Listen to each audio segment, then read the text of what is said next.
নমস্কার বন্ধুরা, আপনাদের সকলকে স্বাগত জানাই আজকের এই গুরুত্বপূর্ণ ভিডিওতে এবং আজকের এই প্রতিবেদনে। আজকের এই ভিডিওটা অত্যন্ত গুরুত্বপূর্ণ হতে চলেছে, কেননা অবসরপ্রাপ্ত কর্মীদের জন্য এই মুহূর্তে সবচেয়ে বড় আপডেট যে আপনাদের বকেয়া ডিএ অর্থাৎ 2008 ডিসেম্বর থেকে 2015 পর্যন্ত আপনারা কিন্তু এই বকেয়া ডিএ ইতিমধ্যেই আপনাদের ব্যাংক অ্যাকাউন্টে ক্রেডিট হতে চলেছে। হ্যাঁ বন্ধুরা, ঠিকই শুনেছেন, কেননা বিভিন্ন নিউজ মাধ্যম থেকে উঠে আসা খবর অনুযায়ী আপনাদের 2008 থেকে 2015 পর্যন্ত আপনাদের যে বকেয়া ডিএ যে বাকি রয়েছিল, যে শতাংশ মানে আপনারা বাদ পড়েছিলেন কেন্দ্র থেকে, কেন্দ্রের হার থেকে, ঠিক আছে, সেই বকেয়া ডিএ কিন্তু আপনাদের অ্যাকাউন্টে এবার থেকে কিন্তু ক্রেডিট হতে চলেছে। হ্যাঁ বন্ধুরা, ঠিকই শুনেছেন, আজকে সম্পূর্ণ তথ্য নিয়ে আমরা আলোচনা করব। তাছাড়া আরো আলোচনা করব যারা অবসরপ্রাপ্ত কর্মীরা রয়েছেন, অর্থাৎ আপনাদের তাহলে কত টাকা ঢুকবে এবং এর হিসাব কি, ঠিক আছে, সেটাও কিন্তু আজকের এই ভিডিওতে আমরা জানাবো। 2008 থেকে 2015 সাল পর্যন্ত আপনি কত টাকা পেতে চলেছেন একটা সম্ভাব্য হিসাব কিন্তু আপনাদের সামনে তুলে ধরবো, ঠিক আছে। তা অবশ্যই কিন্তু ভিডিওটি শুরু থেকে শেষ পর্যন্ত দেখার অনুরোধ রইল। তাছাড়া সরকারি কর্মচারী ও পেনশনভোগী বন্ধুরা অবশ্যই কিন্তু স্ক্রিনে দেখাবো কিন্তু সেই চার্টটা যে আপনারা কত টাকা পেতে চলেছেন, ঠিক আছে, সেটা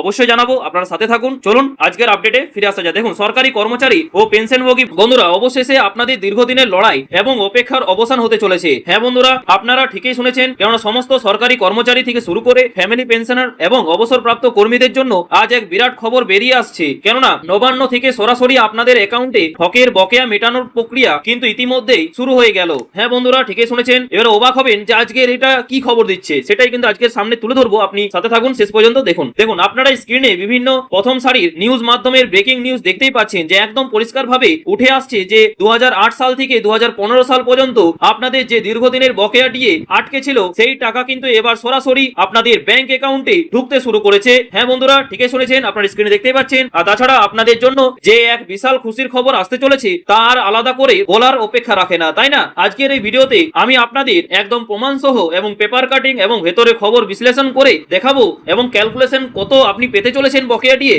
অর্থাৎ অবসরপ্রাপ্তদের জন্য, সেটাও কিন্তু আজকের এই ভিডিওতে আলোচনা করব এবং যে ঠিক কি ঘটনা ঘটছে সেটাও বলবো। আর কারা কারা অ্যাকাউন্টে টাকা পাওয়া শুরু করেছেন এবং ফ্যামিলি পেনশনারদের কি হবে, আর যারা বর্তমানে কর্মরত আছেন তাদের জন্যই বা আগামী 1 জুন অর্থাৎ 1 তারিখে কি মেগা সারপ্রাইজ অপেক্ষা করে আছে। তাই ভিডিওটা একটু স্কিপ না করে একদম শেষ পর্যন্ত ধৈর্য সহকারে দেখুন, কারণ আজকের এই ভিডিওটা অত্যন্ত গুরুত্বপূর্ণ হতে চলেছে। চলুন শুরু করা যাক। তো বন্ধুরা, আপনারা একটু স্ক্রিনের দিকে লক্ষ্য করুন, দেখতেই পাচ্ছেন বা সংবাদপত্রে স্পষ্ট লেখা আছে যে 7 বছরের বকেয়া ডিএ দেওয়ার প্রক্রিয়া শুরু করলো রাজ্য সরকার। হ্যাঁ বন্ধুরা, ঠিকই শুনেছেন, আপনারা সকলেই জানেন যে বকেয়া নিয়ে সুপ্রিম কোর্টে যে মামলা চলছে তার আগামী শুনানি জুলাই মাস পর্যন্ত পিছিয়ে গেছে, তাই না? তাছাড়া স্বাভাবিকভাবে আপনাদের মনে একটা হতাশা তৈরি হয়েছিল যে হয়তো এত তাড়াতাড়ি আর জট খুলবে না, সেটা আবারও ঝুলে থাকবে, এই ডিএ মেটাবে না। আপনারা অনেকেই কিন্তু আমাকে কমেন্ট বক্সে জানিয়েছিলেন। তাহলে আপনাদের উদ্দেশ্যে জানিয়ে রাখি যে এটা কিন্তু সম্পূর্ণ ভুল ধারণা, কেননা এই সরকার অর্থাৎ নতুন সরকার এসেছে, এটা কিন্তু পুরনো সরকার অর্থাৎ বিতাড়িত সরকার নেই, ঠিক আছে, মানে দুর্নীতিবাজ সরকার কিন্তু নেই যে আপনাদের এই টাকা মেটাবে না।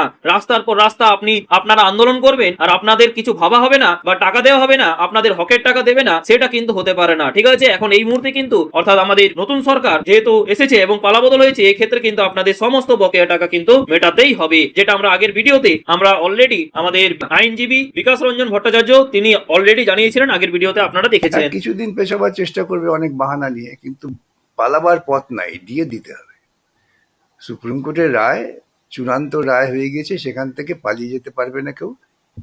অতএব নিশ্চিত থাকতে পারেন, সমস্ত কর্মচারী নিশ্চিত থাকতে পারেন যে দিয়ে দিতেই হবে, তাই না? কিন্তু রাজ্য সরকার সবাইকে চমকে দিয়ে পঞ্চম বেতন কমিশনে অর্থাৎ 5th পে কমিশন বকেয়া মহার্ঘ ভাতা মেটানোর প্রক্রিয়া শুরু করে দিল। হ্যাঁ বন্ধুরা, ঠিকই শুনেছেন, কেননা গত শুক্রবার থেকেই কিন্তু সরাসরি অ্যাকাউন্টে টাকা পাঠানোর কাজ শুরু হয়ে গেছে। যাদের কাগজপত্র ঠিকঠাক আছে এবং ফাইল নবান্নে রেডি ছিল তাদের অ্যাকাউন্টে ইতিমধ্যেই টাকা ঢুকতেও কিন্তু শুরু করেছে। তাছাড়া আপনারা যারা ভিডিওটি দেখছেন, আপনাদের পরিবারে বা পরিচিত কেউ যদি রিটায়ার করে থাকেন তবে অবশ্যই কিন্তু তাদের ব্যাংক অ্যাকাউন্ট বা মেসেজ চেক করতে বলবেন, কারণ এই খবরটা একদম 100% বা 100% বাস্তব, ঠিক আছে, যেটা নিউজ মাধ্যম থেকে উঠে আসছে, এটা আপনাদের সামনে তুলে ধরলাম। তাছাড়া চলুন এর পরের অংশে আসার আগে আপনাদের কাছে একটাই রিকোয়েস্ট যে অবশ্যই কিন্তু আপনারা যদি চ্যানেলে নতুন হয়ে থাকেন তো অবশ্যই কিন্তু চ্যানেলটিকে সাবস্ক্রাইব করে পাশে বেল আইকনটি প্রেস করে রাখবেন, অর্থাৎ রেড কালারে আপনার বাটন দেখতে পাচ্ছেন, সেটা ক্লিক করে অবশ্যই নোটিফিকেশনটা অন করে দেবেন, যাতে পরবর্তীতে কোনো ডিএ কিংবা পেনশন সংক্রান্ত কিংবা প্রবীণদের জন্য কি কি আপডেট উঠে আসছে সেটা যাতে মিস যাতে না হয়। আমি চেষ্টা করি আপনাদের কাছে সঠিক তথ্য আপনাদেরকে প্রোভাইড করা। অবশ্যই কিন্তু আপনারা সাবস্ক্রাইব করে পাশের বেল আইকনটি প্রেস করে রাখবেন এবং ভালো লাগলে একটা লাইক করে করে আপনাদের সহকর্মীদের সাথে প্রচুর পরিমাণে শেয়ার করবেন, যাতে ওনারাও এই ইনফরমেশনটা পেয়ে উপকৃত হয়। ঠিক আছে, চলুন এর পরের অংশে আসা যাক। দেখুন এবার আসি সব থেকে ভাইটাল পয়েন্টে, যে কত বছরের টাকা দেওয়া হচ্ছে এবং কারা পাচ্ছেন। দেখুন আপনারা নিউজ চ্যানেলে স্ক্রিনশট এবং পেপার কাটিং এ একদম স্পষ্ট দেখতে পাচ্ছেন যে এখানে বলা হয়েছে যে 2008 সালের এপ্রিল মাস থেকে 2015 সালের ডিসেম্বর মাস পর্যন্ত বকেয়া মেটানো হচ্ছে। হ্যাঁ বন্ধুরা, ঠিকই শুনেছেন, বকেয়া মেটানো হচ্ছে 2008 থেকে 2015 সাল পর্যন্ত। ঠিক আছে, অর্থাৎ গুনে গুনে দীর্ঘ 7 বছরের বকেয়া দিয়ে রিলিজ করা হচ্ছে।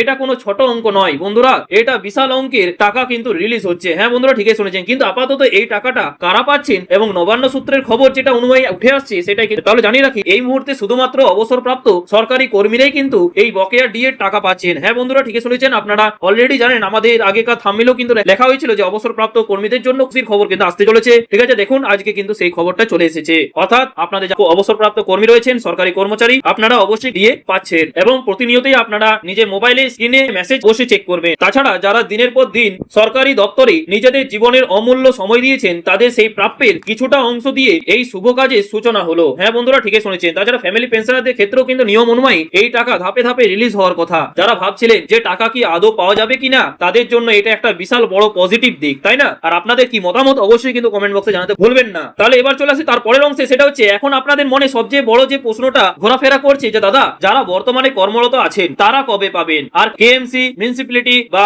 অন্যান্য দপ্তরের পেনশনভোগী এবং কর্মচারীদের কি হবে, আমরা কি তাহলে এই টাকা পাবো না? এই বিষয়টা একটু মন দিয়ে বুঝবেন। দেখুন, অর্থ দপ্তর সূত্রে খবর যে বর্তমানে যারা কর্মরত আছেন, ঠিক আছে, আর তারা এখনই কিন্তু এই সুবিধা পাচ্ছেন না, কিন্তু তাহলে কি তারা পাবেন না, এটা আপনাদের মনে প্রশ্ন। এবং এখানেই আসছে সবচেয়ে বড় চমক। হ্যাঁ বন্ধুরা, ঠিকই শুনেছেন, কেননা আপনারা জানেন অলরেডি যে মুখ্যমন্ত্রী এবং রাজ্য সরকারি কর্মী সংগঠনগুলোর মধ্যে নবান্নে একটি বৈঠক হওয়ার কথা ছিল। সেই হাই ভোল্টেজ বৈঠকটি আগামী 1 জুন তারিখে কিন্তু হতে চলেছে। অর্থাৎ confederation of state government employees এর সাধারণ সম্পাদক মলয় মুখোপাধ্যায় স্বয়ং জানিয়েছেন যে সরকার হঠাৎ করে টাকা রিলিজ করতে শুরু করেছে এবং তিনি নিজে অর্থ দপ্তর থেকে খবর নিয়েছেন। অর্থাৎ বোঝা যাচ্ছে যে আগামী 1 জুন নবান্নের এই বৈঠক কোনো সাধারণ বৈঠক নয়। এখান থেকে কিন্তু কর্মরত কর্মীদের বকেয়া ডিএ এবং মিউনিসিপ্যালিটি বা কেএমসির মতো অন্যান্য দপ্তরের কর্মীদেরও কিন্তু এই বিষয়ে বড় কোনো ঐতিহাসিক সিদ্ধান্ত ঘোষণা হতে পারে। তাই আগামী 1 জুন অর্থাৎ 1 তারিখের দিকে কিন্তু আমাদের কড়া নজর থাকবে। তাছাড়া এই খবরটা কিন্তু অবশ্যই কিন্তু আপনাদের খুশির খবর যে অবসরপ্রাপ্ত কর্মীদের জন্য কিন্তু এটা সবচেয়ে বড় একটা খুশির খবর যে আপনারা কিন্তু 2008 থেকে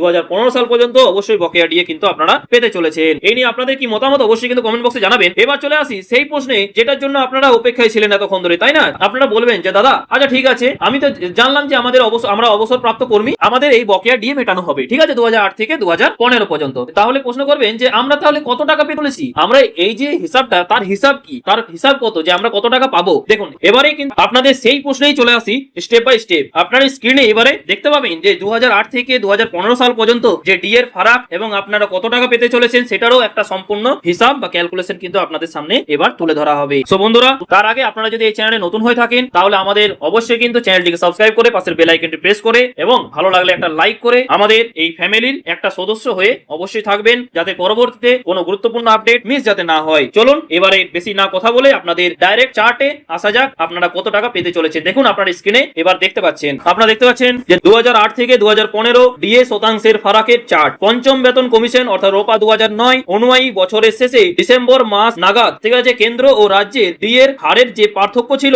তার একটা পরিষ্কার হিসাব নিচে দেওয়া হলো। প্রথমেই জানিয়ে রাখি যে হিসাব হচ্ছে যে মাসিক বকেয়া অর্থাৎ আপনাদের বেসিক পেনশন থেকে গুণ করবেন সেই বকেয়ার ফারাকের শতাংশ, তাহলে কিন্তু আপনারা তা জানতে পেরে যাবেন যে আপনাদের কত টাকা পেতে চলেছেন। ঠিক আছে, অর্থাৎ সূত্রটা হচ্ছে বেসিক পেনশন ইনটু করবেন বকেয়া ফারাকের শতাংশ। আজকের এই ভিডিওতে কিন্তু দুটো চার্ট দেখাবো। প্রথম চার্টটা দেখতে পাচ্ছেন যে ওয়েস্ট বেঙ্গল 2008 থেকে 2015 বকেয়া ডিএ ফারাকের হিসাব, অর্থাৎ অবসরপ্রাপ্তদের জন্য ওয়েস্ট বেঙ্গল 2009 এত অ্যালাউন্স ডিএ অর্থাৎ এরিয়ার গ্যাপ আপনাদের সামনে তুলে ধরা হলো। দেখুন আপনারা দেখতে পাচ্ছেন সাল 2008 কেন্দ্রীয় হারে ডিএ প্রাপ্ত কিন্তু 16% ছিল এবং রাজ্য সরকারের ছিল 9%। ঠিক আছে, আপনারা দেখতে পাচ্ছেন রাজ্য সরকারের প্রদত্ত ডিএ পার্সেন্টেজ এবং কেন্দ্র সরকারে, তাহলে গ্যাপ দাঁড়াচ্ছে 7%। ঠিক আছে, আর সিমিলারলি 2009, 2010, 2011, 2012, 2013, 2014, 2015 সিমিলারলি গ্যাপ গুলো দেখতে পাচ্ছেন একটা 7%। ঠিক আছে, তারপর 5%, তারপর 10%, তারপর 23%, তারপর 27%, 38%, তারপর 49%, তারপর 54%। তাহলে বুঝতে পারছেন এটা কিন্তু আপনাদের হলো গ্যাপ। এবারে আপনারা কত টাকা পেতে চলেছেন আপনারা স্ক্রিনে দেখতেই পাচ্ছেন। দেখুন এবার আপনারা দেখতে পাচ্ছেন সেই ক্যালকুলেশনটা যে নিজের বকেয়া নিজে হিসাব করা চার্ট। আপনারা যদি 10,000 টাকা বেসিক পে ধরে যদি আপনি এই হিসাবটা করেন তাহলে দেখুন 2008 থেকে 2015 সাল পর্যন্ত বকেয়া ডিএ ক্যালকুলেশন চার্ট পেনশনারদের জন্য কত হতে চলেছে। দেখুন 2008 সালে আপনাদের বেসিক পেনশন ছিল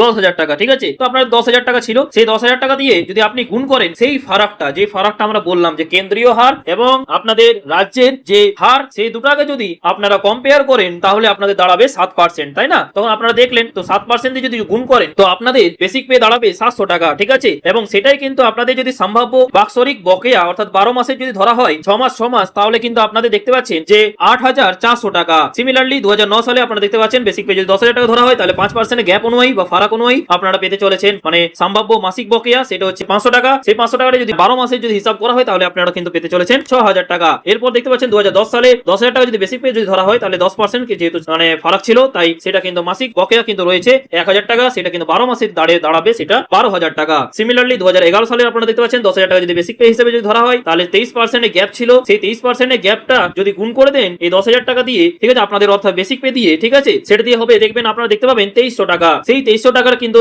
এটা মাসিক ধরা হয় তাহলে কিন্তু সেটা দাঁড়াবে 27,600 টাকা। এরপর আপনারা দেখতে পাচ্ছেন 2012 সালে 10,000 টাকা যদি বেসিক পে হিসেবে যদি ধরা হয় তাহলে এবং দিয়ে ফারাক ছিল কেন্দ্রীয় এবং রাজ্য সরকারের সেটা হচ্ছে 27%, 27% যদি গুণ করেন তাহলে বের হচ্ছে 2700। সিমিলারলি এটারও কিন্তু দাঁড়াচ্ছে 32,400 টাকা। মানে বুঝতে পারছেন কতটা পরিমাণে কিন্তু আপনারা টাকা পেতে চলেছেন, তাই চিন্তার কোনো কারণ নেই, ঠিক আছে? এরপর আপনারা দেখতে পাচ্ছেন 2013 10,000 টাকা বেসিক পে যদি হয় তাহলে কিন্তু আপনার 38% যেহেতু দিয়ে ফারাক ছিল সেক্ষেত্রে 3800 টাকা হচ্ছে, ঠিক আছে? সেটাতে বার্ষিক কিন্তু পাবেন আপনারা 45,600 টাকা। 2014 সালেও আপনারা দেখতে পাচ্ছেন যদি 10,000 টাকা হয়ে থাকে তাহলে কিন্তু আপনাদের ফারাক যেটা ছিল সেটা হচ্ছে 49% অর্থাৎ 4,900 টাকা মাসিক পে হিসেবে যদি ধরা হয় বার্ষিক কিন্তু আপনাদের দাঁড়াচ্ছে 58,800 টাকা, ঠিক আছে? তারপর দেখতে পাচ্ছেন 2015 সালে সেটা কিন্তু আপনাদের বেসিক পেনশন যদি ধরা হয় 10,000 টাকা তাহলে কিন্তু আপনাদের ডিএর ফারাক ছিল প্রায় ডিএর ফারাক তো ছিলই, আপনারা জানেন যে ডিএর ফারাক কত, সেটা হচ্ছে 54%। সেই 54% দিয়ে পরে যদি গুণ করেন তাহলে কিন্তু আপনার দাঁড়াচ্ছে 5,400 টাকা। সেক্ষেত্রে আপনাদের সম্ভাব্য বাৎসরিক হতে চলেছে 64,800 টাকা। মানে বুঝতে পারছেন কতটা পরিমাণে আপনারা এই বকেয়া টাকা পেতে চলেছেন। তাহলে সো বন্ধুরা আপনাদের এই কনক্লুশনে এটাই পৌঁছাচ্ছে যে 2008 থেকে 2015 সাল পর্যন্ত আপনারা কত টাকা পেতে চলেছেন। দেখুন আপনি যদি